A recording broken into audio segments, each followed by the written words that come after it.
Hi, everyone. How are you? It's Pavani J, and we are here at Winding Down Late Night Conversation. And you guys know what time it is. It's the Dr. Otaka, and he has valuable information for us. And we're going to do it like we do it here. I am the CEO and founder of Exquisite PR firm, Publicist. And to the left of me, I have.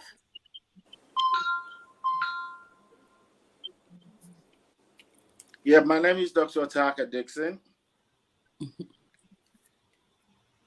I'm OBGYN specialist, and I'll be talking on a very important topic. It is not my portion on how it's been affecting early interventions in the medical conditions.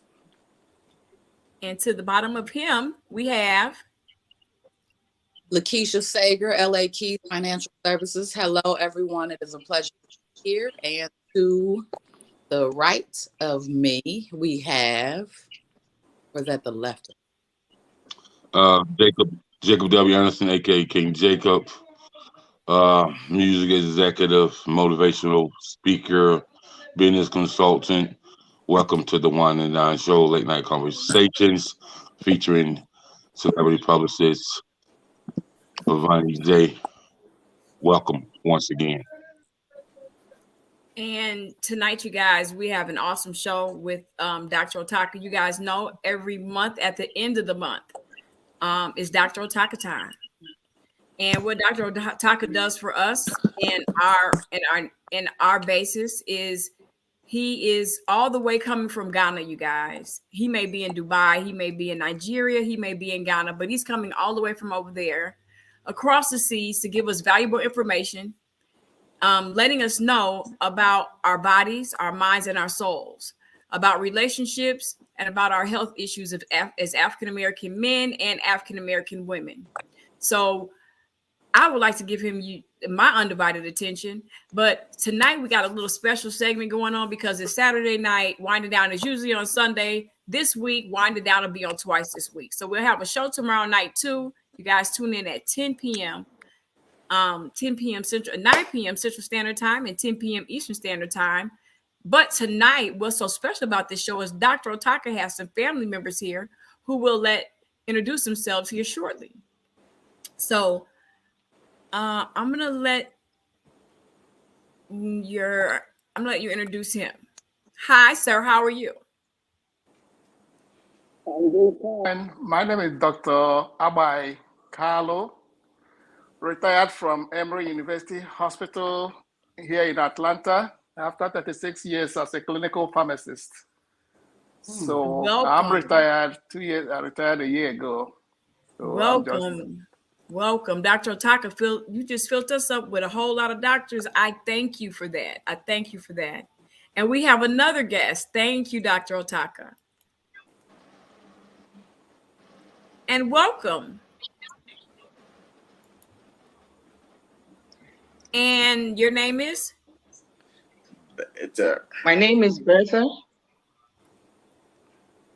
Okay. And Dr. Otaka, she is to you A friend. A friend who wants to listen through it and then know what's going on. Absolutely. And that is totally fine here at the Winding Down Show. Like I said, this is Dr. Otaka time. And Dr. Otaka gets what Dr. Otaka wants. So we'll have a great time here tonight. And we are looking for, where is King Jacob? I don't know if he's having technical difficulties. He was with us.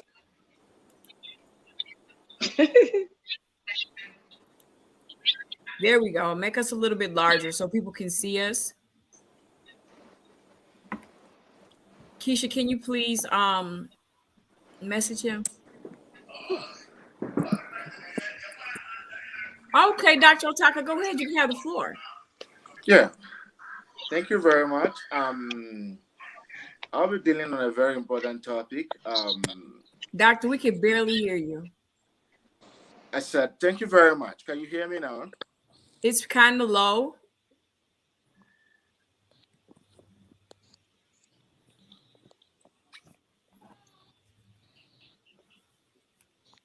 Can you hear me? Yes, we can hear you. It's just not really profound. Can you hear me? Yes. Okay. So I'll be dealing on a very important topic. It's a topic that is dear to my heart because of what I've seen in my profession. It's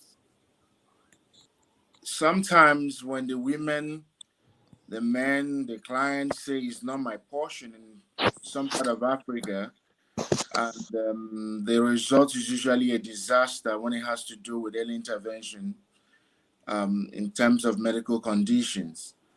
And I need to bring this. I know in one way or the other, it might be affecting other people all over the world. So it's not only in Africa here that people stick to religion, and that might affect early intervention in medical conditions. Um, I want to quote a Bible. I'm not a pastor, but I tried to Google something and I saw something in Matthew 9:12. When Jesus was talking about it's not the unhealthy, he said it's the unhealthy that go to see the doctor. Meaning that if you're sick, you're supposed to go see a doctor. And I usually ask a question: if your phone is bad, who do you take your phone to? You take it to a repair, isn't it? If your roof is leaking, you call the carpenter on it. If your car is bad, you call the mechanics. And why will your health, you have a health challenge and you decide to treat yourself as a client or a patient, or you go to the pastor? Am I communicating? Yes, you're communicating very well. Yes. Fine. The first condition I ever met as a medical student was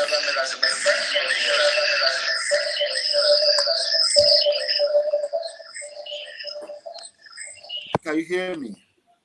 Yes. Yes.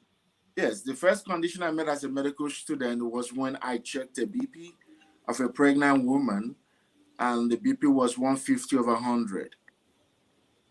And I told the woman I need to admit you because we need to watch over your BP. She was roughly either 32 weeks pregnant. And the first thing she told me was, it's not my portion.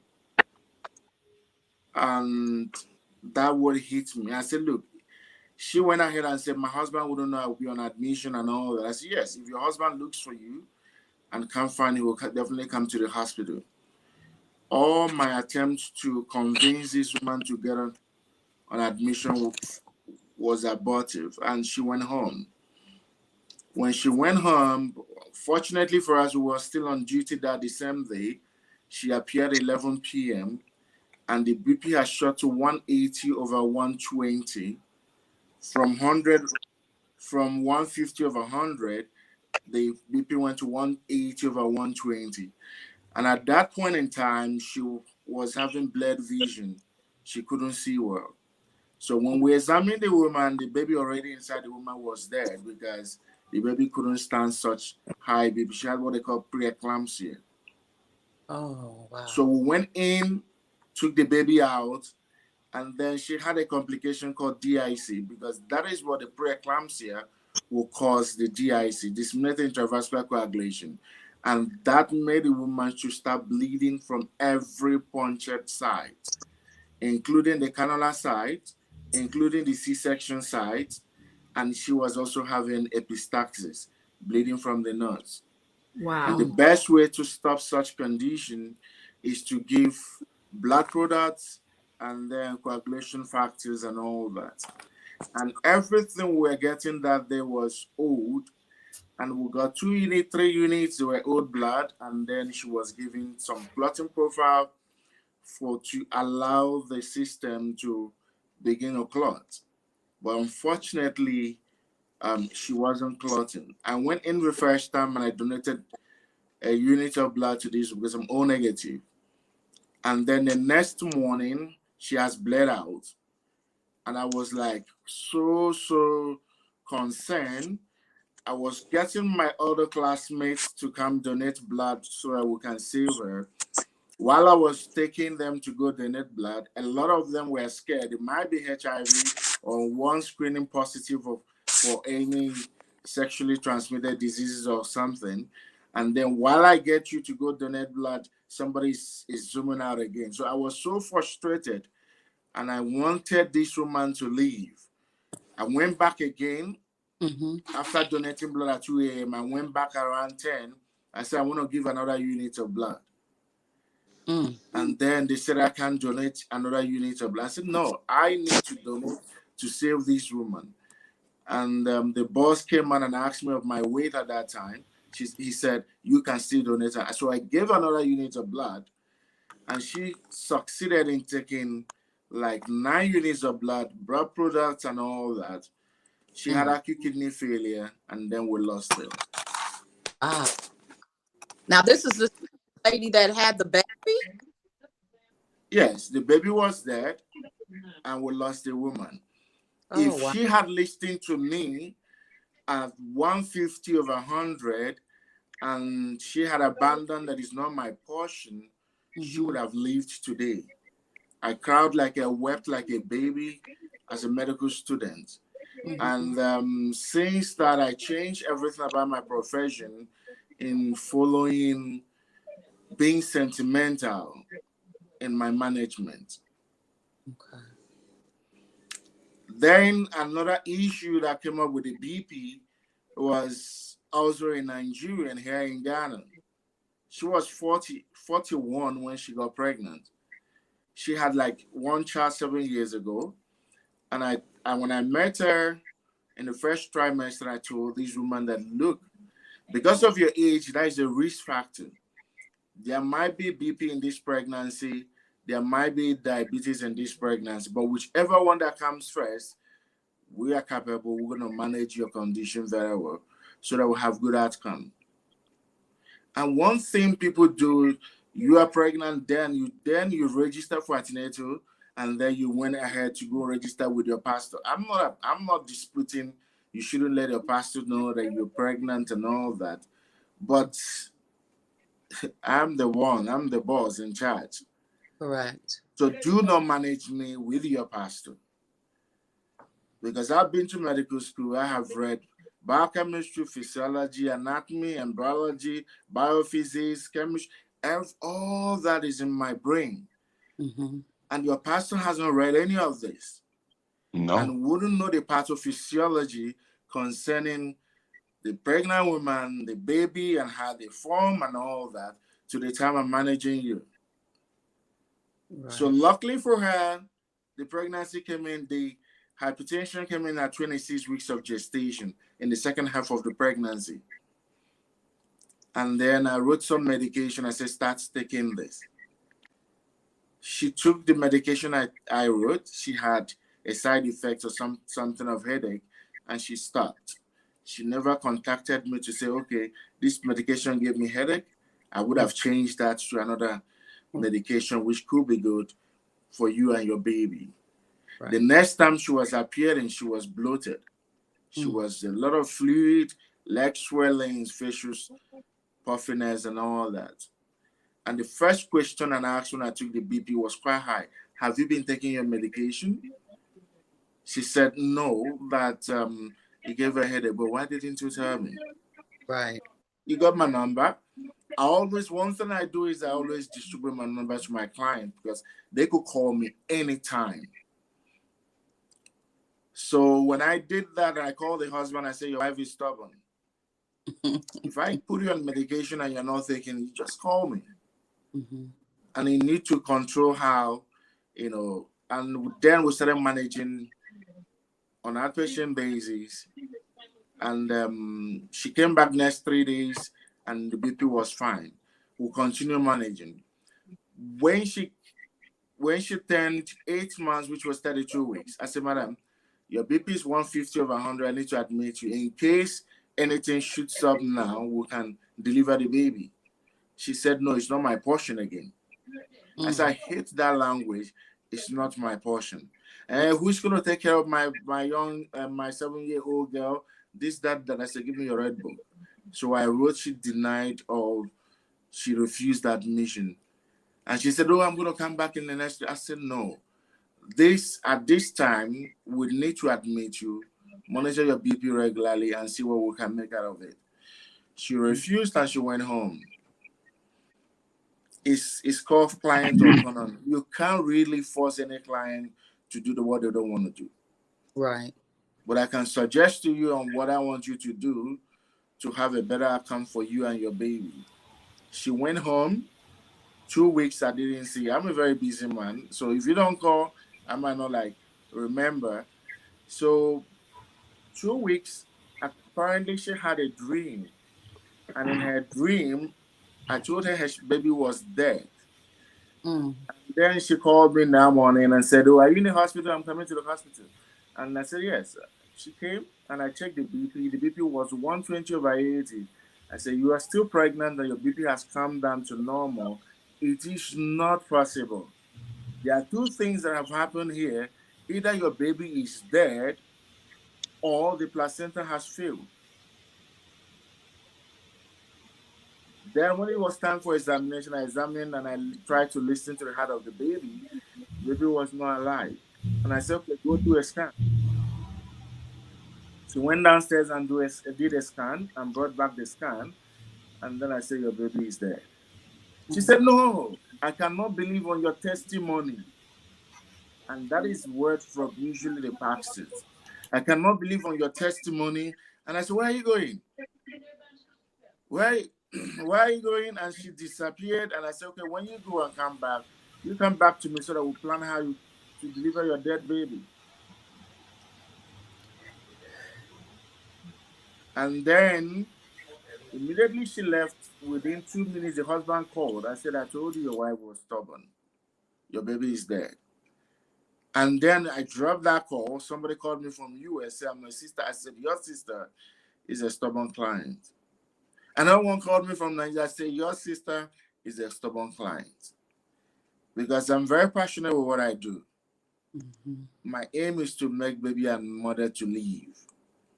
But when you decided to go beyond and being stubborn and you don't want to, and then the catastrophic effect happens. So it's not my portion, it's something that the church, the religion is interfering in early management of medical conditions. Mm-hmm. I met a young boy whom they checked the BP. They said the BP was 120/80. But looking at this young boy who was 24 years of age, I doubted the BP. I wanted to do it myself. I don't like using electronic BP. I want to use a manual BP wherein I use my stethoscope to listen to your brachial artery. So when I did that, the BP was 250/150. Oh, wow. Mm. And at that point in time, because this boy was having this headache and the eyes was like proptosed, was like heavy and all that, I asked one simple question: "Are you making adequate urine? Are you weeing well?" He said no. I said, "Because the kidneys are shutting down." Nick, remember I sent something about the pictures of the kidney, the strokes and all that. I said the kidneys are shutting down because at that level of BP, the renal artery, the artery which supplies the kidney, we're going to go into vasoconstriction. Would you like me to show those pictures, doctor? When I need that, I will let you do that. Okay. So the BPs at that level will be shutting down. Unfortunately for that young boy, at that kind of BP, he hasn't had a cerebral kind of stroke, having a vessel rupture in his brain. So we'll try to do something. I refer this chap to the nephrologist and all that before they could do all the necessary investigation to wheel him, to do a dialysis for him and all that. He died. Oh, wow. So there are a lot. I think the religion is good, but Jesus has brought also the doctors to be able to do quite a lot of things for people so that you have maximal or good outcome, both in medical condition, both in gynecology, both in obstetrics, in every field of medicine. But the major problem we usually have is this is not my portion thing. And then the pastors are telling them to heal the fibroid. The last time I took up the fibroid, I wanted to see if this kind of fibroids that I showed in my last show could melt, because sometimes they're also going to pray over the fibroid and tell them it's going to melt. Mm-hmm. What we don't know, what we don't have basically is preconception clinics. And I don't think you guys also have preconception clinics. And even if there are preconception clinics in US, I don't know how many people, especially the blacks, that will want to attend preconception counseling. In preconception counseling, that is where you dictate risk factors. You might dictate, oh, this woman is big, this guy is big. Okay, is any family history of diabetes, any family history of hypertension? You want to say, okay, maybe this person has polycystic ovarian syndrome. Maybe this person is smoking, drinking alcohol, and marijuana, and all that. So, in preconception at the preconception clinic, you will be able to dictate some of these things. And even if the woman wants to embark on pregnancy, getting pregnant, it is planned. So, if she is hypertensive, you want to control the BP before she embarks on getting pregnant. If she's taking marijuana, smoking, alcohol, or diabetic, you want to actually control all this before these women embarks on this. But the major problem we usually have, we don't do that. So the pregnancy just springs up from nowhere. It's unplanned. So if it's unplanned, it means that such people should also attend clinic early, because when you get to clinic early, register for antenatal. So we need to ask you one or two questions and all that. By doing that, we get and derive the risk factors which might complicate the pregnancy, and then we work towards ameliorating everything so that we will have a better outcome. Okay. Am I communicating? No. You're breaking it down in layman's terms. Very understandable. Can I go on? Yes, absolutely. Yes. So another thing I want to talk about is screening.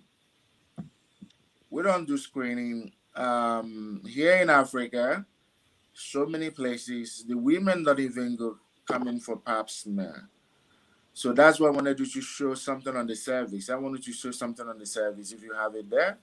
Yes. Pap smear screening is a screening for cervical cancer. Last month was I think it was October. October was the time for breast cancer, but I can't remember the time for cervical cancer, the national stuff. So most women, even up to today, because it's not preached at the pulpit, it's not preached at any church, they have never heard of breast cancers, cervical cancers, colon cancers, and all that. So if we don't do screening, we wouldn't be able to know when to detect some of this problem before we begin to say it's not my portion. If you detect it early, you can solve it. Mm-hmm. Last October was breast cancer screening, and I could remember there's this friend of mine on Facebook. She's from Australia, and we've been like chatting for several years. She's been my friend for like 10 or 12 years on Facebook. And then one day she complained that she was having pain in her breast. And I said, can we do a video call? And I said, can I take a look at your breast? And she did that, and she showed me the breast. I think there are some skin changes at your breast. You are having early stage of breast cancer. Go to the medical officer. Tell the medical officer that you need to be referred to the breast specialist. Yes, this is something about the breast. So you could use the skin changes.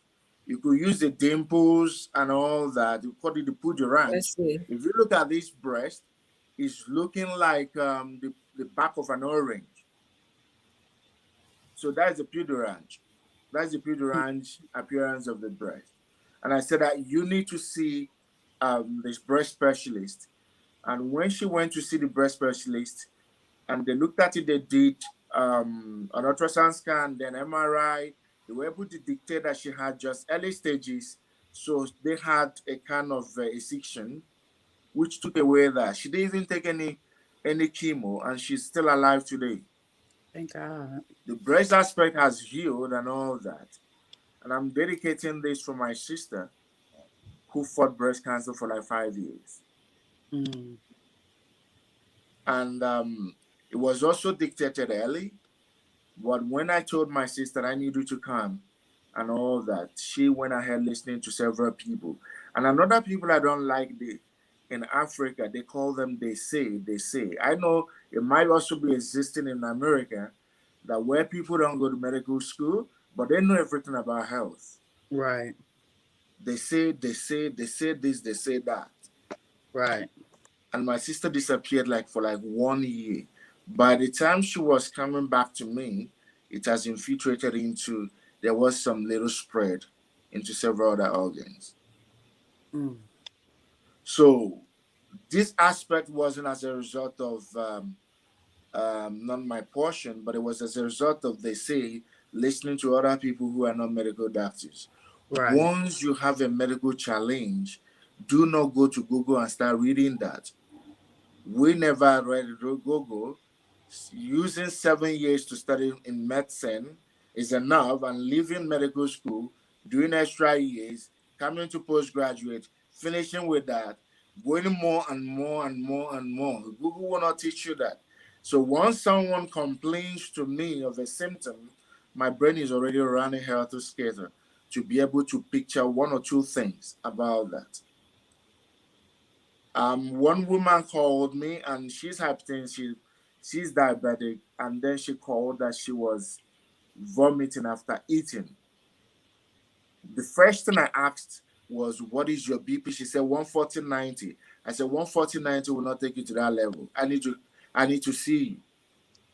She quickly came to the hospital. When I checked, the BP was 200/120. Wow. At that level, there's some meningeal irritation. The autoregulation of the brain to control the BP is lost. So there will be meningeal irritation, raising intracranial pressure, and the first sign was the vomiting. If we didn't do anything about the vomiting and all that, she might rupture her vessel in the brain, and that results in hemorrhagic stroke. Mm. So I have a question. So in reference, Yes. if someone has I used to get migraines a lot, and I had high blood pressure as well. My numbers were really, really high. On one visit, they had to rush me to the emergency room because my numbers were extremely high, 3, high on the top and high on the bottom. So my question is for you: when you consistently have numbers like that, you recommend somebody, numbers like that are causing migraines, would you recommend somebody going to do a MRI? What would your suggestion? I know this is a little bit off topic, but it's kind of on topic because in reference to the blood pressure, but the blood pressure being high is causing severe migraines. So would you recommend someone going to get an MRI when you continuously have high blood pressure numbers like that, but are also facing a lot of migraines, having a lot of migraines? Okay. So the symptom of BP is usually headache. Mm-hmm. One symptom of BP is what will cause you headache. It's not actually migraine. So if somebody says I'm having headache, there are quite a lot of questions I want to ask. I want to know whether you're hypertensive. I want to know whether you usually have occasional migraine. I want to know whether you've been taking coffee in excess. I want to know whether you have what they call cluster headache, wherein you're having headache and then even it's affecting one eye and your eyes is just probably dripping some fluid and all that. I want to know whether it's the kind of tension headache. I want to know if what they call the thunderclap headache. So there are quite a lot of things that might lead to what you are prescribing as migraine. It might just be that your BP is quite high. Once it's controlled, the headache is going to come down. But if you are someone who has been having migraine, there are a lot of risk factors. There are a lot of things. It gives you some aura that is about to start and all that. So it's a different management altogether. But once the BP is so high that is affecting the brain, or you are suspecting, probably the doctor is suspecting that some meningeal irritation, maybe there are some ruptures, yeah, they go ahead and do an MRI of the brain. Now I'm going to say that CT scan, but not that your BP is high. You just go straight to do an MRI. No. Okay, now some of my headaches, for me, I can speak. When I have had them, they're tension headaches. They come from the back of my neck, and then I can press the my pressure points right below my ear, behind my ears. Sometimes the majority of them come from there, and sometimes it's coming in the front, and I have to do the pressure points on my temples in the front. Yeah, so, the headaches usually it gives you an aura like that, the back pain, the neck pain, and all that. And it means that it's actually very high, because for it to start showing some signs at the back and all that, I always tell people, sometimes the first aura is just your head, your neck, back neck, or the neck twitching. You have some pain and all that. It means that your BP needs to be controlled. Okay. If you ignore that, it might cause a disaster. Right. Okay. Thank you. So on the screening, I think that the women need to screen. Let's take the one and the breast cancer, for example. Once you've got to the age of 50 and above, you should be able to have your breast screened. You should do your regular breast self-examination and all that. But to have a mammogram done, at least 50 and above, you should be able to have that. Some people will even reduce. Some guidelines will say, okay, do it from 40 years of age. Below 40 years of age, you might not want to go do a mammogram because there are radiations and all that. But if there is a family history of breast cancer, it is advisable that the other siblings should start doing mammogram maybe yearly from even 40 years of age and above. Because breast cancer is quite common from 50, 51 and above. But if there is a family history, you're looking at where they have gene mutations like the BRCA1 and BRCA2, you should be able to start screening early. Apart from the family history of breast cancer, if you also have family history of ovarian cancer, endometrial cancer, there's what they call the Lynch Syndrome, wherein the same mutation could actually transcend to cause ovarian cancer in other siblings, or even endometrial cancer. Ovarian cancer like 30 to 40%, endometrial cancer like 60%.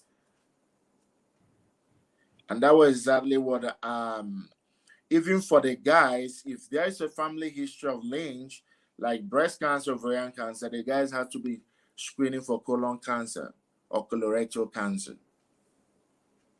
Okay.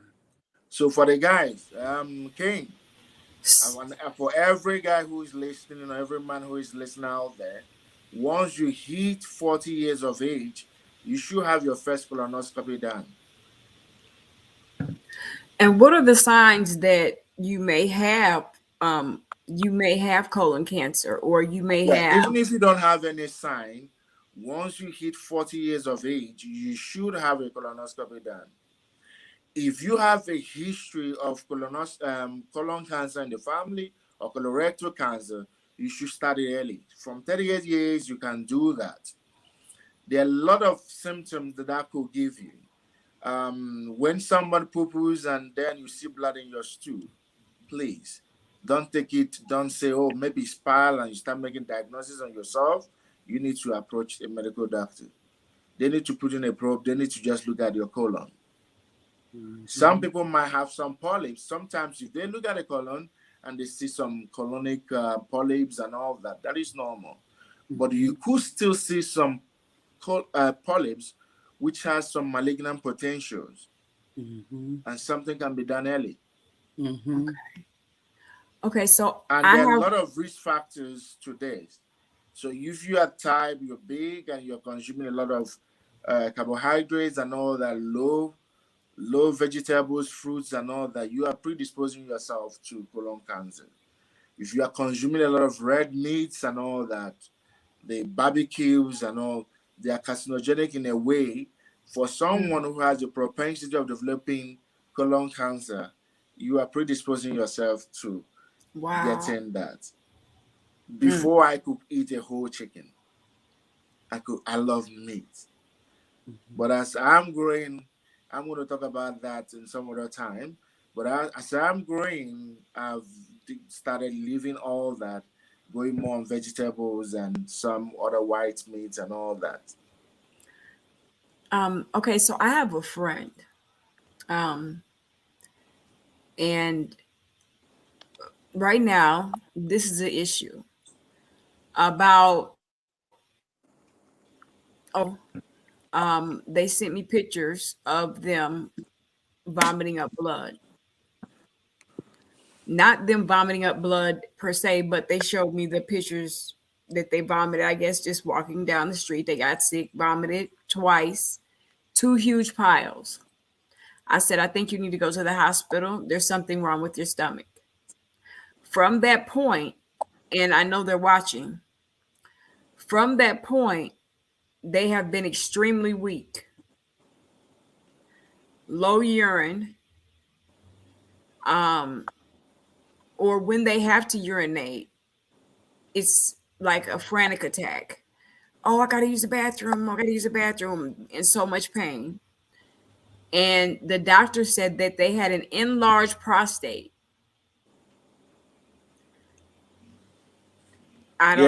Extreme weight loss, profuse sweating. I said, there's something wrong. You need to find out what's wrong. Why? I don't know. Okay.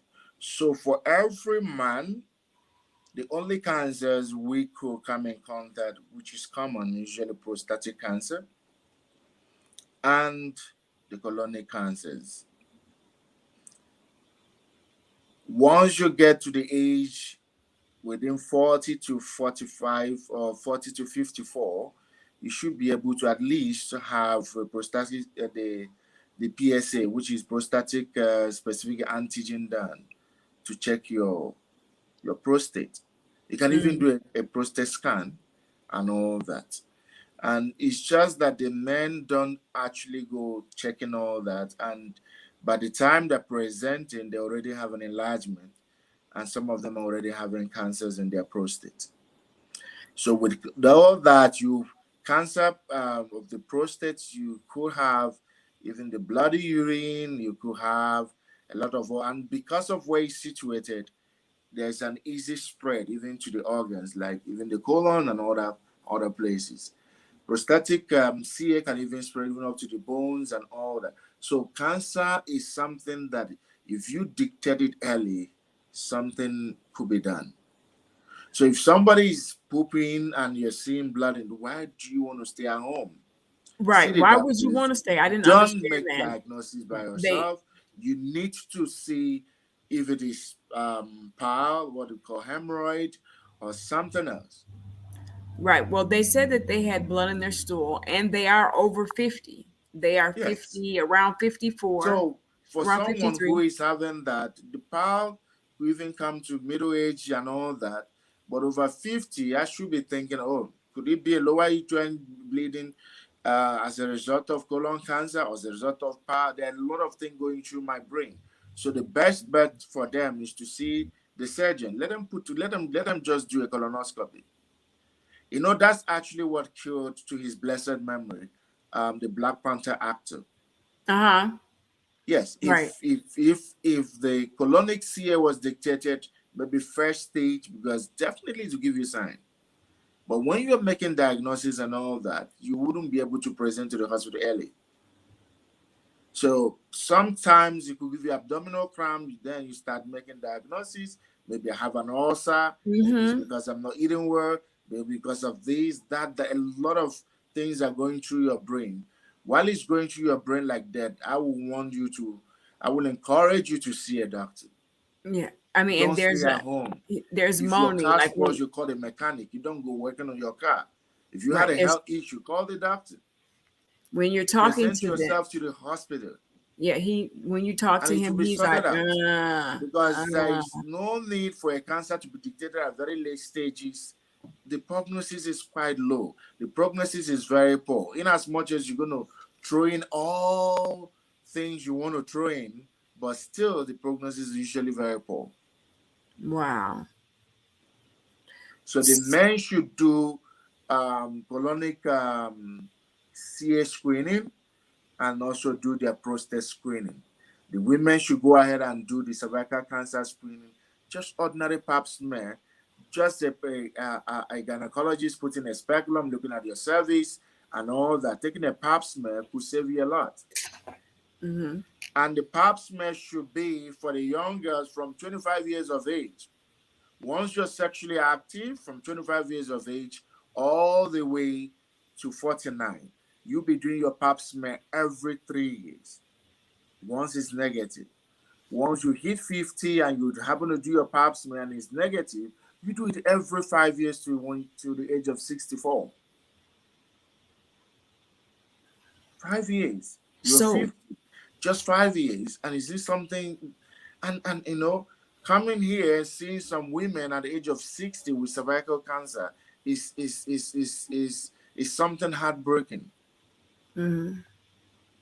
Many of them don't even know. And one thing with cervical cancer is that the disease can stay in you, or the virus can stay in you for like 30, 40 years and manifesting when probably your immunity is a little bit low, it has conquered the cervix, and it moves like that.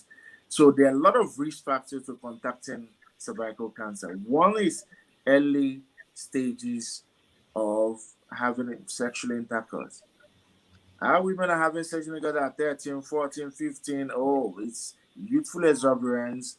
But at that stage, you are being exposed to the human papillomavirus, which is the virus that leads to cervical cancer.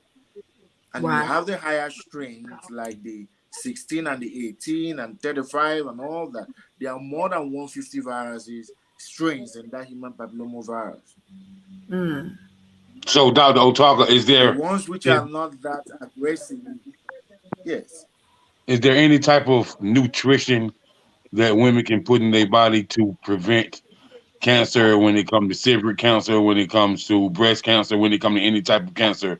The nutrients you put in your body can help prevent those Yeah. The cancerous only viruses, nutrition, right? yeah, the only food you should avoid for you not to have cervical cancer is smoking. If it's a food, I don't disagree, it is a food, but to some, the chain smoker is a food, because when you take a lot of cigarettes and all that, what it does to the level of your cervix is that it eats up the fighting agent, the neutrophils and all that at the level of this of the cervix. And when you are engulfed, or when your cervix, the fighting agents engulf the human papillomavirus, it will defeat them, and that will result in cervical cancer. So Wow. smoking is bad if you don't want to have cervical cancer. Wow. But apart from that, it's not a food kind of thing. It's sexually transmitted infection. So the nuns, the virgins, the sisters, the Catholic churches who are faithful don't have cervical cancer. So what causes bowel palsy? I noticed that the picture you sent over was of an older lady and her face was kind of drooped to the side. Yes, that's I sent you a picture of strokes, patient with stroke. If you Okay. don't control your BP and all that, it's going to lead you to having stroke. You're going to cause heart attack. You saw a picture of someone holding the chest and all that. It's going to cause you kidney failures and all that. The commonest cause of kidney failures, yes. So those palsies are, sometimes you could have some facial palsy as a result of some infections like chicken pox and all that. But at older ages like this, it's as a result of BP. So you could have BP resulting in stroke, total paralysis of the limbs, or partial stroke, having one side paralysis and all that. So all this heart attack, something on stroke, it's all about BP. So the screening is very important for the men and the women. Going to the hospital to seek the help of the doctor is also very important. We shouldn't put everything that relates to your health to religion. I would categorically state that the doctors have not gone to medical school. We are also put here. There is no surgery I do that I don't invite God into my surgery. My prayers are always like every conspiracy concerning this surgery will consume they that have conspired. I don't care where the conspiracy is coming from, whether it's spiritual conspiracy, whether everything, and every time I do so, they have successful outcome. No patient has ever died on the table when I'm operating. I have operated thousands of people. So I don't also bring religion when I know that I will have to operate on this fibroid. And I will say, Madam, I'm going to pray for you for the fibroid to melt. I'm going to pray for you for the hysterectomy to get itself done. No. So I'm saying this for Black Americans, for every African American, and other people who don't have good health-seeking behaviors, and now we have the virus, which is ravaging the whole. Let us go get our vaccination. Those things that when you take the vaccine, you're going to die in 2 years. These are conspiracy theories and all that. I've taken my vaccine. And if I have to get a booster shot, I'll still go and do that. So people should go out there, get things done. So how about the vaccination? The vaccination, a lot of people don't believe in the vaccination. They don't think it's real. They don't think that the government has done enough FDA testing, so on and so forth. What can you give us on that? Okay. There are a lot of vaccines. Let's before going to the COVID vaccine, even for cervical cancer, there's a vaccine for cervical cancer. So for your young girls and all that, for your children who are girls, once they turn the age of 13, they could start having their vaccination. They'll have the first one 6 months after, and then 12 months thereafter. And it's been found within from when they are not sexually exposed or when they don't have the human papillomavirus. If you give them this vaccine, there's 70% chances that it could protect them from having cervical cancer later in life. Mm. And even for people who have had COVID or who have not had any symptoms and all that, when I had my vaccination, I was much confident. I traveled to Nigeria, I traveled to Dubai and all that, and I wasn't like scared. I did like 13 or 15 COVID testing, and they were all negative because there's that assurance that, okay, your system has built up an immunity against this strains. So the essence of the vaccine is just for your system to be able to build an immunity, stimulate the antibodies and all that, so that you should be able to be resistant. Even if you're going to get that, it's not going to be as severe as when you don't have vaccine. Okay. One of my top politicians died of COVID, and I wish he had got that COVID vaccination. Then the vaccine wasn't around. But after he's dead, to his blessed memory, all the family members are vaccinated. So people should go out there and get vaccines. I don't think it's something religion and all that has to play roles. Mm-hmm. So I got vaccinated and I got the booster because you know that I have lupus. Yeah. So they sent me back in for the booster.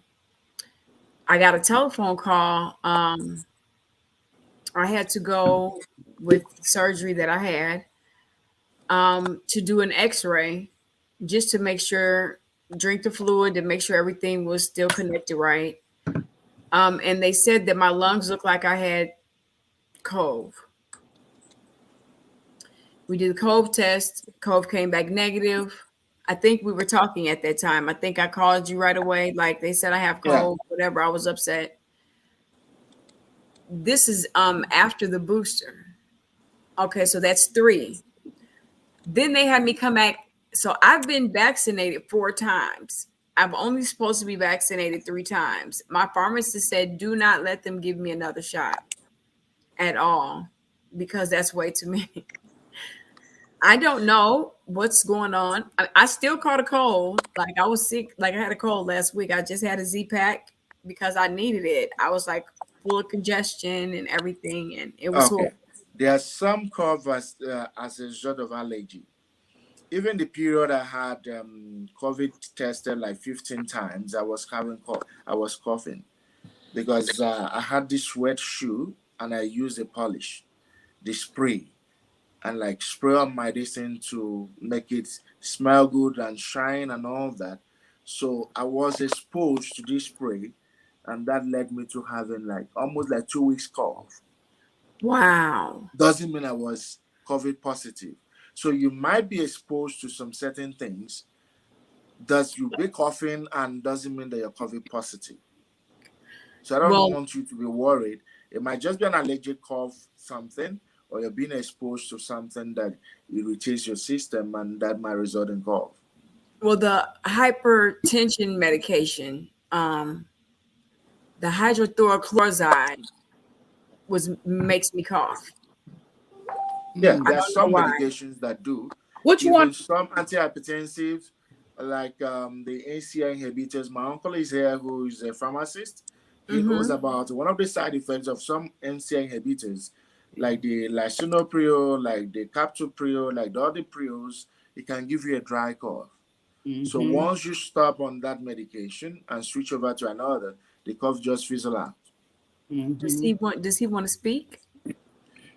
I want to know whether my uncle want to speak about the some medications that might lead to cough. Yeah, as he has said, the ACE inhibitors will cause Can he let lisinopril, himself on? Can he let himself lisinopril, on camera? huh? Uncle, they want to see you on camera. Okay, Thank you. Hello. yeah, yeah, hello. I said like the ACE inhibitors, like lisinopril, Yes. uh, I was on which is lisinopril. yeah. But some it depends on people. Some of them can take it without any problem.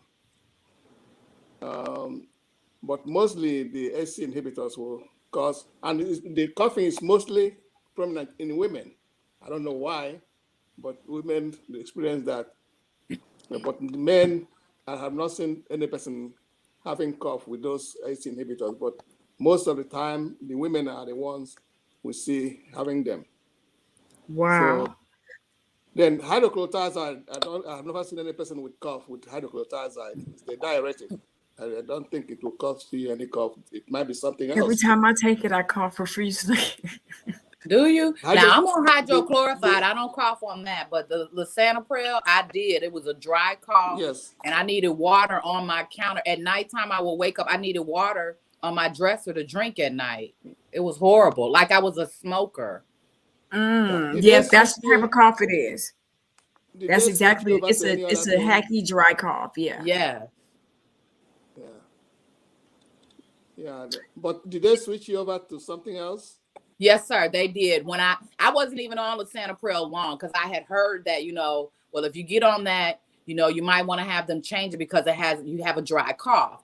So they did put me on it, and I wasn't on it long. I went back to the doctor, and they finally got me together. It took me a while to finally find a high blood pressure medication to get my blood pressure numbers down. Yeah. Well, it's hard, especially for Black people. We have a tendency to have cough with that lisinopril and the rest of them. But some people, what about the amyloid? Have you tried the amlodipine? Yes, that's what they put me on. Okay. Do you Yes, have cough on amlodipine. it? Mm-hmm. Yeah. Yeah, most of the time the amlodipine will work, and if you amlodipine, if you add it with the diazide, which is the hydrochlorothiazide diuretic, it does help because Black people do well on diuretics with their hypertension without anything. So Okay. yeah, it's one of those things. You just have to see which one works for you. It Right. does not work for everybody. So Right. it depends on each individual. Right. Thank you very much, Uncle. Yes. Thank you. Thank My you. last thing I'll be talking about is about the eyes. I could see Alicia is wearing eyeglasses, my uncle is wearing eyeglasses, and Nick removed her eyeglasses. I removed mine. I want to just encourage everyone as you grow older, a lot of things changes in your system. Even the ocularis muscles tend to become weak. Focusing on some things might be a little bit difficult. You might be having headache, and it's just that you are straining your eyes. Mm-hmm. So if you are growing older or you are having some headache which is not resolving, you also need to see the ophthalmologist because the last time I had to go like 3 months ago or 4 months ago, I went in for my glasses. I was trying to pass the thread through the needle's eye and I couldn't see the needle's eye. And that was exactly what prompted me. I said, look, Dixon, you're growing older. So I went in to see the ophthalmologist. They looked at it and they found out that, and even I could not see something that is very far, but I could see something at a certain level. And immediately they did the eye test and they got me a glass. Every time I'm driving, because I didn't used to know, I didn't know this. When I'm driving in the night, I've just been bumping into some potholes and all that without seeing them. My car would just like, I would just be shouting. But now when I'm driving, I put on my eyeglasses, I see clear. Like I see like the spirits. I don't even know what the spirits can see clear. So I see very clear, and other cars and all their headlights wouldn't hit my eyes anymore. So I'm encouraging people. Don't think that everything is going to be just permanent like that. You're going to be younger and younger and younger. As you grow older, you need to see the doctor. Even for your eyes, if you need to use glasses, use glasses. You don't have to increase your intraocular pressure until the time it leads to glaucoma and cause one more problems and leads to blindness and all that. Some people are diabetic, and if it's not well controlled, it's going to cause you to have cataract. Wow. Mm-hmm. You understand? Yeah, most So most you of the not stay there time, managing yourself and saying it's not your portion. If you don't want it to be your portion, you listen to us. Mm-hmm. Because if I you was don't saying listen that to us, it's going to be your portion. I was saying that if you are diabetic, you are supposed to have eye examination every year. Mm-hmm. It's a Yes. standard. Oh, wow. You are Interesting. Where's supposed, Jacob? yeah, you're supposed to have your eye checked every year if you are diabetic. If not, you eventually might get blind one day without Right. That's what I any. was just about to say. Yeah. Wow. Yeah, so Well, you have to have that. Even for the Yeah, hypertensive, you should have yes. your eye yeah. tested Well, every time because there are a that's a lot of cascade. changes If you are hypertensive, the BP can cause in it's your eyes. 50% you are diabetic too. Yeah. So Yes. Oh all of yes, them I work together. get my eyes checked every year, and then that was a concern of mine as well because they were saying, well, you may be pre-diabetic, and so then I had to find out. That kept coming up, and I'm like, pre-diabetic, it doesn't run in my family, so I thought. So then I started asking my family members, like, does diabetes run in our family? And I found out that some of my people in my family have diabetes. So I didn't know, lack of knowledge. So now I know. But definitely I get my eyes checked every year. And then I had a friend today who just I see a lot of people that squint and they know they need glasses, but they don't want to go ahead and do what's right for them. And I have somebody who just found out, know that they needed glasses, but finally took the steps to get the glasses today. And they're bifocals, they said, but you should have got them a long time ago. You let your eyes get that bad. Yeah. Yeah. So once you dictate anything early, you can actually solve the problem other than staying there, managing yourself, saying it's not your portion and all that. The first time I was diagnosed with hypertensive was when I visited my uncle in Atlanta. Mm-hmm. And I think it was at CVS or Sam's. We just went in for something. I just put my hand into the cuff, and then the first BP I recorded was 160 over 100. My uncle shouted.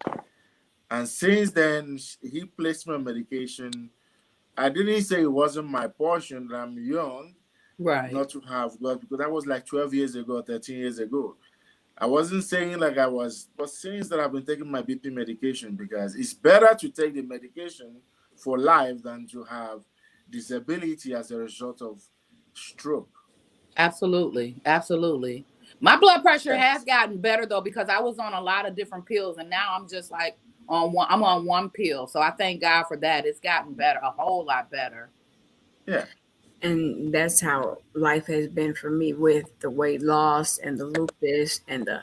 At this point, we're at the adjusting stage with the medication because the medication has makes me sleepy.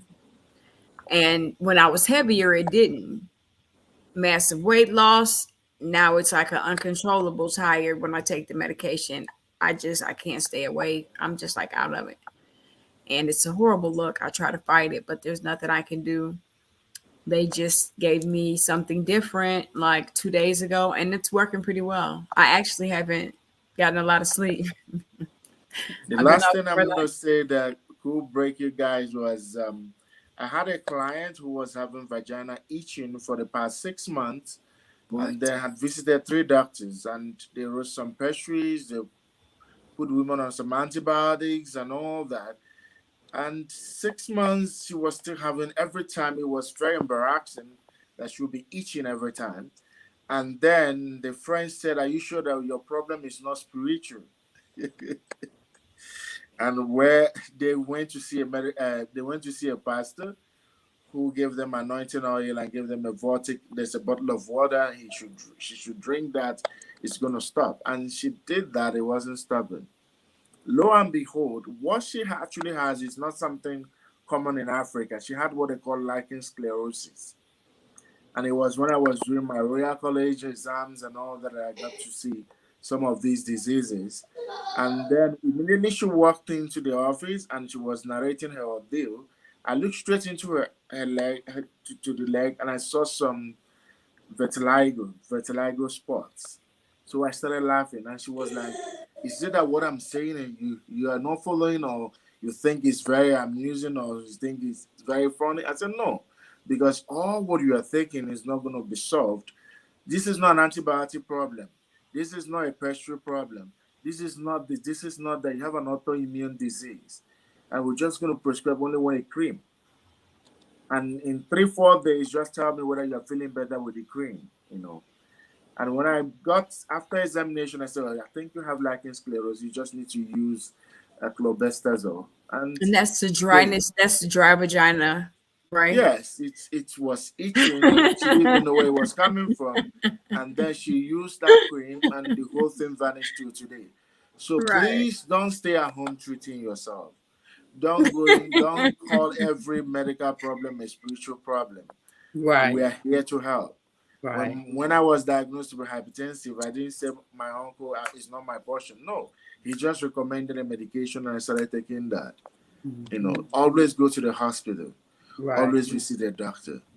And with that, we'll have healthy society, healthy young men. A lot of young men are coming down with kidney problems because they don't even know they are hypertensive, and with the high BPs and all that, it knocks off your kidneys. They're not going to take my kidney and do a transplant for you because I won't allow that. So you need to visit a hospital, get your BPs checked, get your screenings done, get your medications taken, and it will not be your portion. Thank you, everyone. Thank At you Thank this so much, you. Dr. moment in Thank Taka. time, We you. I really want to attend appreciate to any you. questions Yes. from the audience and all that. We have no questions from the audience, not now. But as we go through and check, we will find out if we do have questions from the audience. You can always go on Facebook and look and just go ahead and type in an answer. Okay. Yes. Thank you Thank so you Thank very you, much. much. guys. It's always a pleasure to talk to you. Always. It is. Thank you, And thank you, thank you. to your guests that And you thank also you. brought with you, we Yes, thank you, appreciate Uncle. you. Yes, thank Thank you, you. Uncle. Uncle, thank you very much for coming on. And we Thank you. appreciate you coming, and you're more than welcome Yeah. to come back to Winding Down Late Night Conversation. Yeah. Are you all in the States? We Yes, are sir. definitely in the United States. You're in Atlanta, and you are the uncle. That's the uncle that's in Atlanta, correct? I've been talking. Yeah, I'm in Okay, Atlanta. you're in Atlanta, and we are in the Chicagoland area. I'm in the Chicagoland area. She right now is In Ohio, Cincinnati, Ohio. Cincinnati, Ohio. I went to school in Ohio. Did you? UT. I'm a UT graduate. Okay. I did my pharmacy in UT and my master's. Then I came to Atlanta to do my PhD. Okay, and end up staying there, huh?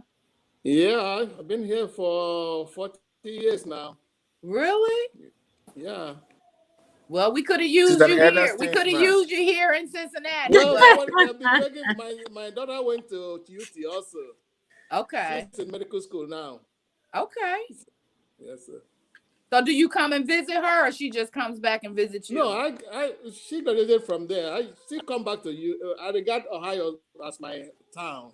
It's my hometown. That's my first place. I attended school in that was 1973 when I went to Ohio. Okay.